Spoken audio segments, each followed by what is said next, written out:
The Prince of Preachers.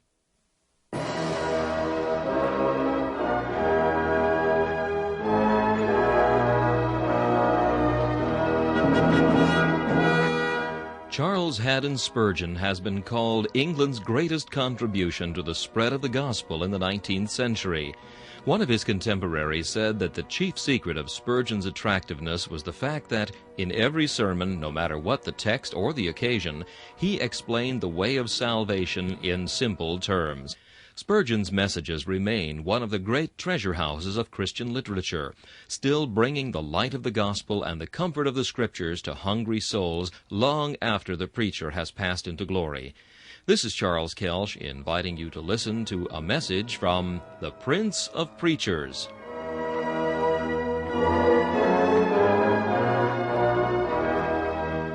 C.H. Spurgeon preached this message on March 30th, 1862, at the Metropolitan Tabernacle. It is entitled, The Old, Old Story.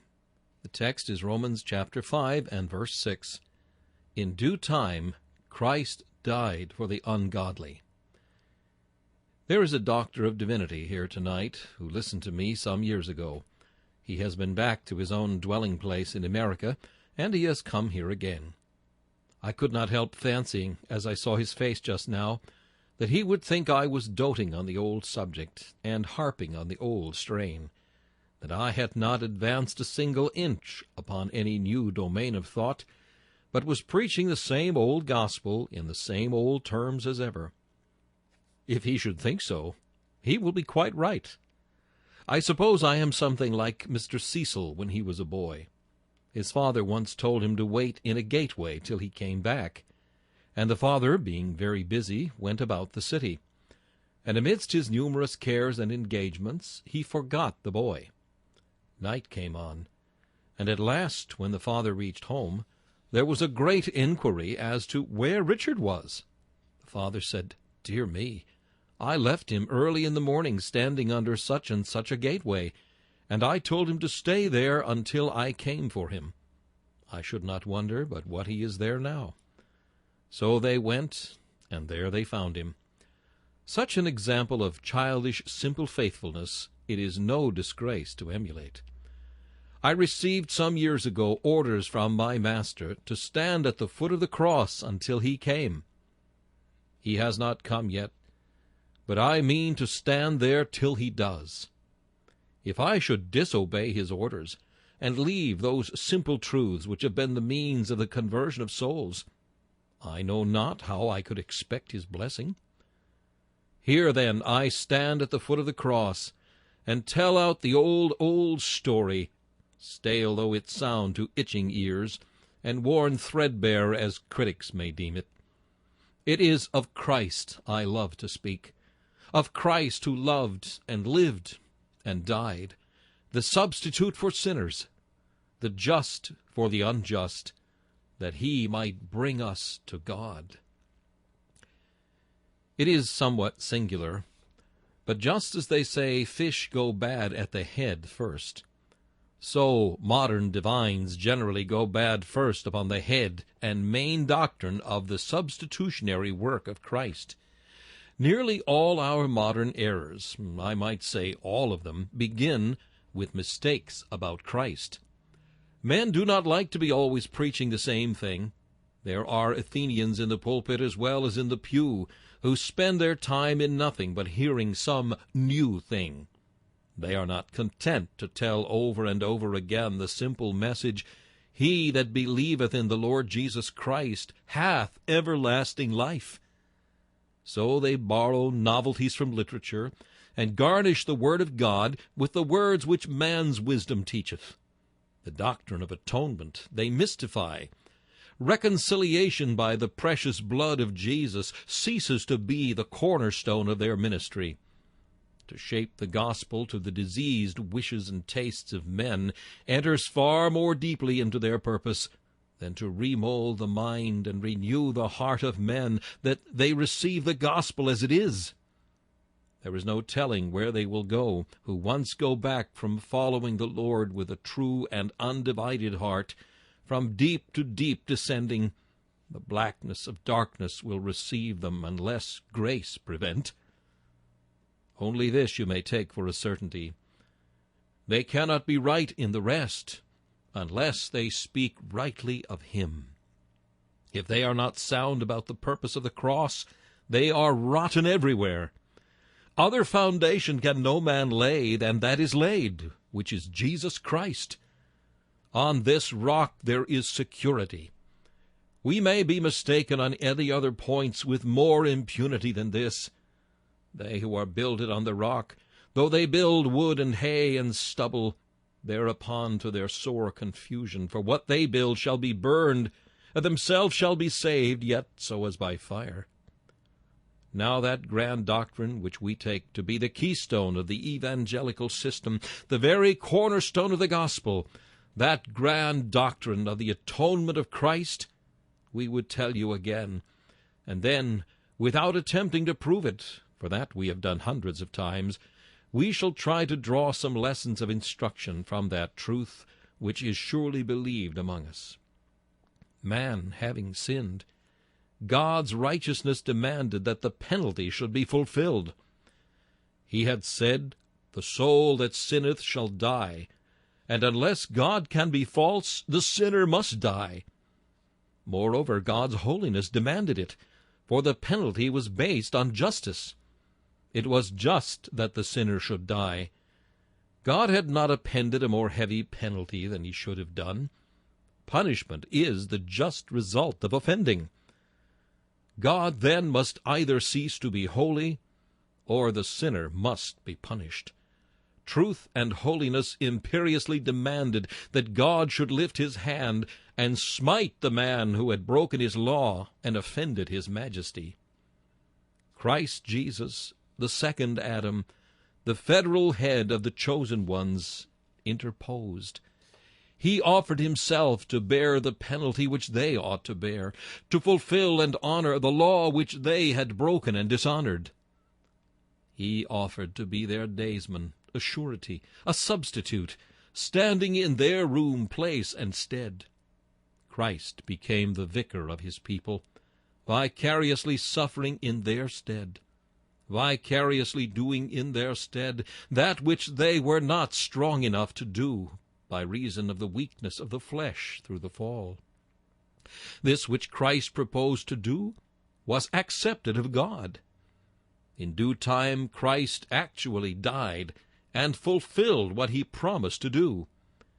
He took every sin of all his people and suffered every stroke of the rod on account of those sins. He had compounded into one awful draught the punishment of the sins of all the elect. He took that cup, he put it to his lips, he sweat as it were great drops of blood while he tasted the first sip thereof. But he never desisted, but drank on, till he had exhausted the very dregs. And turning the vessel upside down, he said, "It is finished." And at one tremendous draught of love, the Lord God of salvation had drained destruction dry. Not a dreg, not the slightest residue was left. He had suffered all that ought to have been suffered, had finished transgression, and made an end of sin. Moreover, he obeyed his Father's law to the utmost extent of it. He fulfilled that will of which he had said of old, "Lo, I come to do thy will, O God. Thy law is my delight." And having offered both an atonement for sin and a complete fulfillment of the law, he ascended up on high, took his seat on the right hand of the Majesty in heaven, from henceforth expecting till his enemies be made his footstool, and interceding for those whom he bought with blood, that they may be with him where he is. The doctrine of the atonement is very simple. It just consists in the substitution of Christ in the place of the sinner, Christ being treated as if he were the sinner, and then the transgressor being treated as if he were the righteous one. It is a change of persons. Christ becomes the sinner. He stands in the sinner's place and stead. He was numbered with the transgressors. The sinner becomes righteous. He stands in Christ's place and stead, and is numbered with the righteous ones. Christ has no sin of his own, but he takes human guilt and is punished for human folly. We have no righteousness of our own, but we take the divine righteousness. We are rewarded for it, and we stand accepted before God as though that righteousness had been wrought out by ourselves. In due time, Christ died for the ungodly, that he might take away their sins. It is not my present object to prove this doctrine. As I said before, there is no need to be always arguing about what we know to be true. Rather, let us say a few earnest words by way of commending this doctrine of the atonement, and afterwards I shall propound it by way of application to those who have as yet not received Christ. First, then, by way of commendation, there are some things to be said for the gospel which proclaims the atonement as its fundamental principle. And the first thing to be said of it is that in comparison with all modern schemes, how simple it is. Brethren, this is why our great gentlemen do not like it. It is too plain. If you will go and purchase certain books which teach you how sermons ought to be made, you will find that the English of it is this: pick all the hard words you can out of all the books you read in the week, and then pour them out on your people on Sunday. And there is a certain set of people who always applaud the man they cannot understand. They are like the old woman who was asked when she came home from church, "Did you understand the sermon?" "No," she answered. "I would not have the presumption." She thought it would be presumption to attempt to understand the minister. But the word of God is understood with the heart, and makes no strange demands on the intellect. Now, our first commendation on the doctrine of the atonement is that it commends itself to the understanding. The wayfaring man, though his intellect be but one grade beyond an idiot, may get a hold on the truth of substitution without any difficulty. Oh, these modern theologians, they will do anything to spirit away the cross.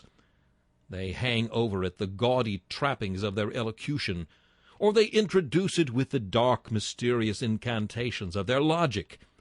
And then the poor troubled heart looks up to see the cross, and sees nothing there but human wisdom. Now I say it again. There is not one of you here but can understand this truth, that Christ died in the stead of his people. If you perish, it will not be because the gospel was beyond your comprehension. If you go down to hell, it will not be because you were not able to understand how God can be just and yet the justifier of the ungodly. It is astonishing in this age how little is known of the simple truisms of the Bible. It seems to be always admonishing us how simple we ought to be in setting them forth. I have heard that when Mr. Kilpin was once preaching a very good and earnest sermon, he used the word deity, and a sailor sitting down below leaned forward and said, "Beg your pardon, sir, but who's he, pray? Do you mean God Almighty?"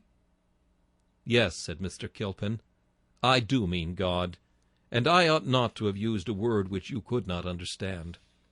"I thank you, sir," said the sailor, and looked as if he would devour the rest of the sermon in interest which he felt in it even to the close. Now that one unvarnished fact is but an index of that which prevails in every land. There must be simple preaching, a doctrine of atonement that is not simple, a doctrine which comes from Germany, which needs a man to be a great scholar before he can comprehend it himself, and to be a still greater adept before he can tell it to others. Such a doctrine is manifestly not of God, because it is not suited to God's creatures. It is fascinating to 1 in 1,000 of them, but it is not suited to those poor of this world who are rich in faith, not suited to those babes to whom God has revealed the things of the kingdom, while he has hidden them from the wise and prudent. Oh, you may always judge of a doctrine in this way. If it is not a simple doctrine, it does not come from God. If it puzzles you, if it is one which you cannot see through at once because of the mysterious language in which it is couched, you may begin to suspect that it is man's doctrine and not the Word of God. Nor is this doctrine of the atonement to be commended merely for its simplicity, but because while suiting the understanding, it also suits the conscience. How it satisfies the conscience, no tongue can tell. When a man is awakened and his conscience stings him, when the Spirit of God is shown him his sin and his guilt, there is nothing but the blood of Christ that can ever give him peace. Peter might have stood up at the prow of the boat and have said to the winds and to the waves, "Peace, be still." But they would have gone on roaring with unabated fury. The Pope of Rome, who pretends to be Peter's successor, may stand up with his ceremonies and say to the troubled conscience, "Peace, be still," but it will not cease its terrible agitations. The unclean spirit that sets conscience in so much turmoil cries out, "Jesus I know, and his cross I know, but who are ye?" Yea, and it will not be cast out. There is no chance whatever of our finding a pillow for a head which the Holy Ghost has made to ache, save in the atonement and the finished work of Christ. When Mr. Robert Hall first went to Cambridge to preach, the Cambridge folks were nearly Unitarians. So he preached upon the doctrine of the finished work of Christ. And some of them came to him in the vestry and said, "Mr. Hall, this will never do." "Why not?" said he. "Why, your sermon was only fit for old women." "And why only fit for old women?" said Mr. Hall. "Because," said they are tottering on the borders of the grave, and they want comfort. Therefore it will suit them, but it will not do for us." "Very well," said Mr. Hall. "You have unconsciously paid me all the compliment that I could ask for. If this is good for old women on the borders of the grave, it must be good for you if you are in your right senses, for the borders of the grave is where we all stand." Here indeed is a choice feature of the atonement. It is comforting to us in the thought of death. When conscience is awakened to a sense of guilt, death is sure to cast his pale shadow on all our prospects, and encircle all our steps with dark omens of the grave. Conscience is accompanied generally in its alarms with the thoughts of the near-approaching judgment. But the peace which the blood gives is conscience-proof, sickness-proof, death-proof, devil-proof, judgment-proof, and it will be eternity-proof. We may well be alarmed at all the uprisings of occupation and all the remembrance of past defilement, but only let our eyes rest on thy dear cross, O Jesus, and our conscience has peace with God, and we rest and are still. Now we ask whether any of these modern systems of divinity can quiet a troubled conscience. We would like to give them some cases that we meet with sometimes, some despairing ones, and say, "Now, here, cast this devil out if you can, try your hand at it." And I think they would find that this kind goeth not out, save by the tears and groans and death of Jesus Christ, the atoning sacrifice. A gospel without an atonement may do very well for young ladies and gentlemen who do not know that they ever did anything wrong. It will just suit your lackadaisical people who have not got a heart for anybody to see, who have always been quite moral, upright, and respectable, who would feel insulted if you told them they deserved to be sent to hell, who would not for a moment allow that they could be depraved or fallen creatures. The gospel, I say, of these moderns will suit these gentlefolks very well, I dare say. But let a man be really guilty and know it. Let him be really awake to his lost state. And I know that none but Jesus, nothing but the precious blood can give him peace and rest. For these two things, then, commend us to the doctrine of the atonement, because it suits the understanding of the most lowly, and will quiet the conscience of the most troubled. It has, moreover, this peculiar excellency, that it softens the heart. There is a mysterious softening and melting power in the story of the sacrifice of Christ. I know a dear Christian woman who loved her little ones and sought their salvation. When she prayed for them, she thought it right to use the best means she could to arrest their attention and to waken their minds. I hope you all do likewise. The means, however, which she thought best calculated for her object was the terrors of the Lord. She used to read to her children chapter after chapter of the lines, "Alarmed the unconverted." Oh, that book! How many dreams it gave her boy at night about the devouring flames and the everlasting burnings! But the boy's heart grew hardened, as if it were annealed rather than melted by the furnace of fear. The hammer welded the heart to sin, but did not break it. But even then, when the lad's heart was hard, when he heard of Jesus' love to his people, though he feared he was not one of them, still it used to make him weep to think that Jesus should love anybody after such a sort. Even now that he's come to manhood, law and terrors make him dead and stolid. But thy blood, O Jesus, thine agonies in Gethsemane and on the tree, he cannot bear. They melt him. His soul flows through his eyes in tears. He weeps himself away from grateful love to thee for what thou hast done. Alas for those who deny the atonement! They take the very sting out of Christ's sufferings, and then, in taking out the sting, they take out the point with which the sufferings of Christ pierce and probe and penetrate the heart. It is because Christ suffered for my sin, because he was condemned that I might be acquitted and not damned as the result of my guilt. It is this that makes his suffering such a cordial to my heart. See, on the bloody tree the illustrious sufferer hangs. The torments due to thee he bore the dreadful pangs, and cancelled there the mighty sum, sins present, past, and sins to come. At this present hour there are congregations met in the theatres of London, and there are persons addressing them. I do not know what their subjects are, but I know what they ought to be. If they want to get at the intellects of those who live in the back slums, if they want to get at the consciences of those who have been thieves and drunkards, if they want to melt the hearts of those who have grown stubborn and callous through years of lust and iniquity, I know there is nothing will do it but the death on Calvary, the 5 wounds, the bleeding side, the vinegar, the nails, and the spear. There is a melting power here, which is not to be found in all the world besides. I will detain you yet once more on this point. We commend the doctrine of the atonement because, besides suiting the understanding, quieting the conscience, and melting the heart, we know there is a power in it to affect the outward life.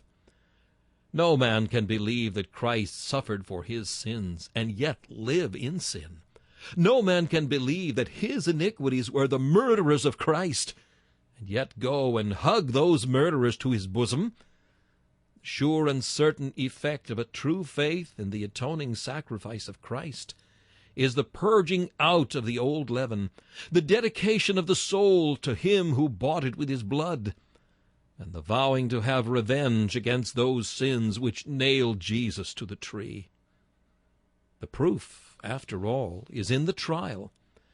Go into any parish in England where there lives a philosophical divine who has cut the atonement out of his preaching, and if you do not find more harlots and thieves and drunkards there than is usual, write me down mistaken.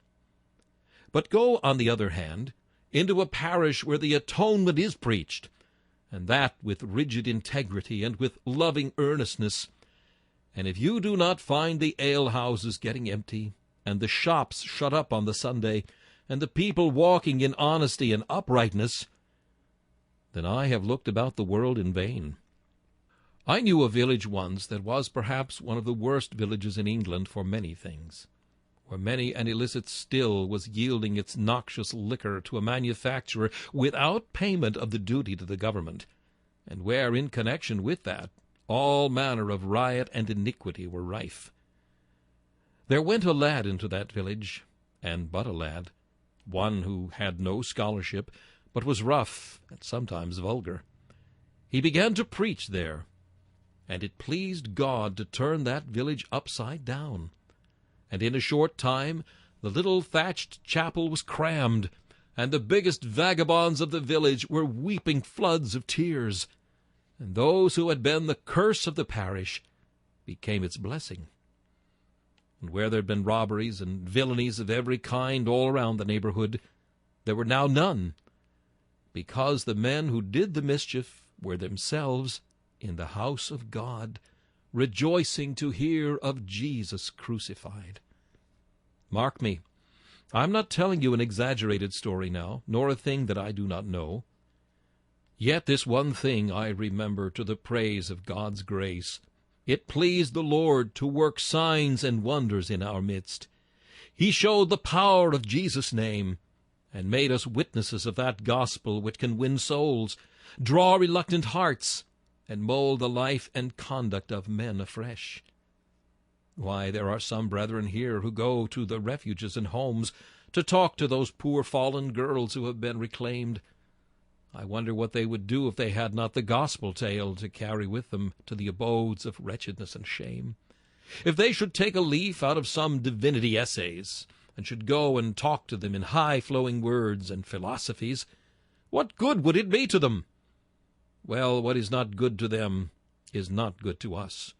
We want something we can grasp, something we can rely upon, something we can feel, something that will mold our character and conversation and make us to be like Christ. Secondly, one or two points by way of exhortation. Christian man, you believe that your sins are forgiven, and that Christ has made a full atonement for them. What shall we say to you? To you first we say, what a joyful Christian you ought to be! How you should live above the common trials and troubles of the world! Since sin is forgiven, what matter what happens to you now? Luther said, Smite, Lord, smite, for my sin is forgiven. If thou hast but forgiven me, smite as hard as thou wilt, as if he felt like a child who had done wrong, and cared not how his father might whip him, if he would but forgive him. So I think you can say, send sickness, poverty, losses, crosses, slander, persecution, what thou wilt, thou hast forgiven me, and my soul is glad, and my spirit is rejoiced. And then, Christian, if thou art thus saved, and Christ really did take thy sin, whilst thou art glad, be grateful and be loving. Cling to that cross which took thy sin away. Serve thou him who served thee. I beseech you, brethren, therefore, by the mercies of God, that ye present your bodies a living sacrifice, holy, acceptable unto God, which is your reasonable service. Let not your zeal bubble over with some little ebullition of song. You may say, I love my God with zeal so great that I could give him all. But sing it not in words, unless thou dost mean it. Oh, do mean it. Is there nothing in your life that you do because you belong to Christ? Are you never anxious to show your love in some expressive tokens? Love the brethren of him who loved thee. If there be a Mephibosheth anywhere who is lame or halt, help him for Jonathan's sake. If there be a poor tried believer, try and weep with him, and bear his cross for the sake of him who wept for thee and carried thy sins. And yet again, Christian, if this be true, that there is an atonement made for sin, tell it, tell it, tell it. We cannot all preach, say you. No, but tell it, tell it. I could not prepare a sermon. Tell it, Tell out the story. Tell out the mystery and wonder of Christ's love. But I should never get a congregation. Tell it in your house. Tell it by the fireside. But I have none but little children. Tell it to your children, and let them know the sweet mystery of the cross and the blessed history of him who lived and died for sinners. Tell it, for you know not into what ears you may speak. Tell it often, for thus you will have the better hope that you may turn sinners to Christ. Lacking talent, lacking the graces of oratory, be glad that you lack these, and glory in your infirmity, that the power of Christ may rest upon you. But do tell it. Sometimes there are some of our young men who get preaching who had better hold their tongues. But there are many others who have gifts and abilities which they might use for Christ, but who seem tongue-tied. I have often said that if you get a young man to join a rifle corps, he has got something to do, and he puts his heart in it.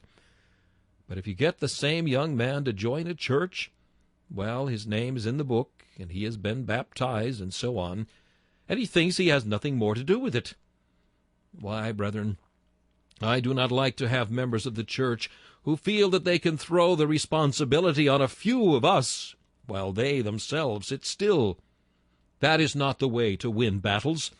If at Waterloo some 9 out of 10 of our soldiers had said, "Well, we need not fight. We will leave the fighting to the few. There they are.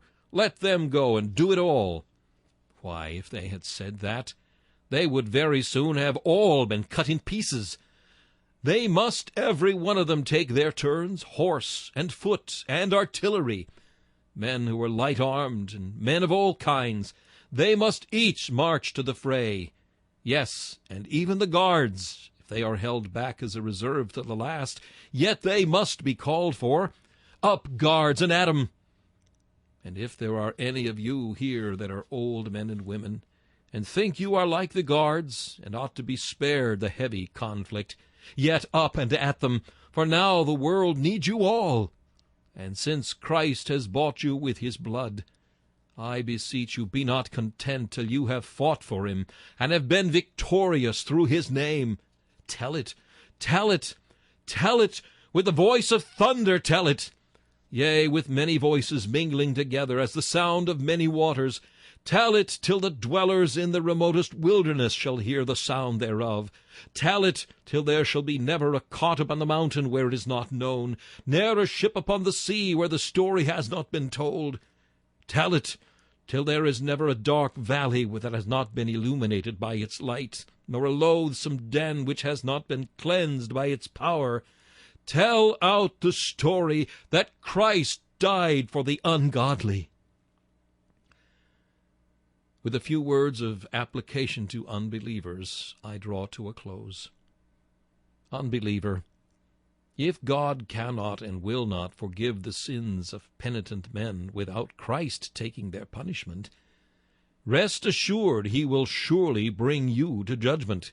If, when Christ, God's Son, had imputed sin laid on him, God smote him, how will he smite you, who are his enemy, and who have your own sins upon your head? God seemed at Calvary, as it were, to take an oath. Sinner, hear it. He seemed as if it were to say, "By the blood of my Son, I swear that sin must be punished. And if it is not punished in Christ for you, it will be punished in you for yourselves. Is Christ yours, sinner? Did he die for you? Do you trust him? If you do, he died for you. Do you say, "No, I do not"? Then remember that if you live and die without faith in Christ, for every idle word and for every ill act that you have done, stroke for stroke and blow for blow, vengeance must chastise you. Again, to another class of you, this word: if God has in Christ made an atonement and opened a way of salvation, what must be your guilt who try to open another way, who say, "I will be good and virtuous, I will attend to ceremonies, I will save myself"? Fool that thou art! Thou hast insulted God in his tenderest point, for thou hast insulted his Son. Thou hast said, I can do it without that blood. Thou hast in fact trampled on the blood of Christ, and said, I need it not. Oh, if the sinner who repents not be damned, with what accumulated terrors shall he be damned, who, in addition to his impenitence, heaps affronts upon the person of Christ by going about to establish his own righteousness. Leave it. Leave your rags. You will never make a garment of them. Leave that pilfered treasure of thine. It is a counterfeit. Forsake it.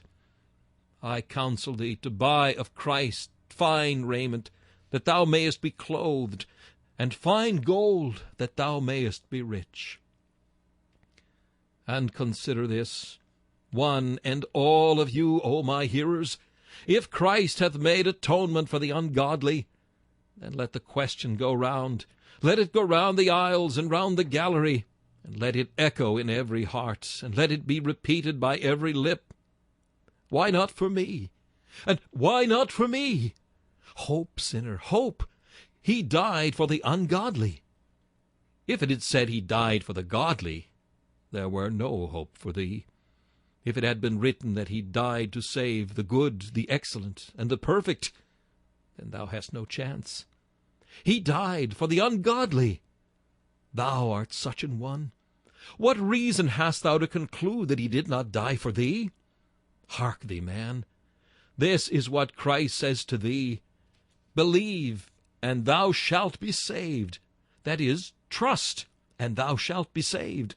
Trust thy soul in the hands of him who carried thy load upon the cross. Trust him now.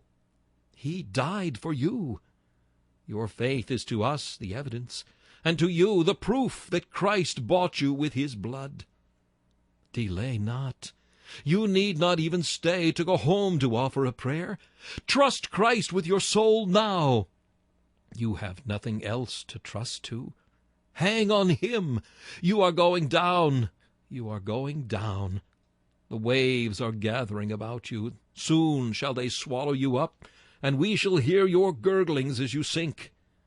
See, he stretches out his hand. Sinner, says he, I will bear thee up. Though hell's fiery wave should dash against thee, I will bear thee through them all. Only trust me. What sayest thou, sinner? Wilt thou trust him? O my soul, recollect the moment when first I trusted in him. There is joy in heaven over one sinner that repenteth, but I hardly think that is greater joy than the joy of the repenting sinner when he first finds Christ. So simple and so easy it seemed to me when I came to know it. I had only to look and live, only to trust and be saved.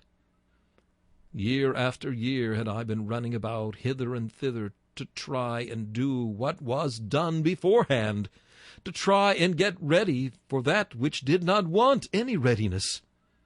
Oh, happy was that day when I ventured to step in by the open door of his mercy, to sit at the table of grace ready spread, and to eat and drink, asking no questions. O soul, do thou the same. Take courage, trust Christ, and if he cast thee away when thou hast trusted him, my soul for thine as we meet at the bar of God, I will be pawn and pledge for thee at the last great day, if such thou needest. But he cannot, and he will not cast out any that come to him by faith. May God now accept and bless us all, for Jesus' sake. Amen. This message, The Old Story, was preached by Charles Haddon Spurgeon on March 30th, 1862. This is Charles Kelsch inviting you to join me again for another message from the Prince of Preachers.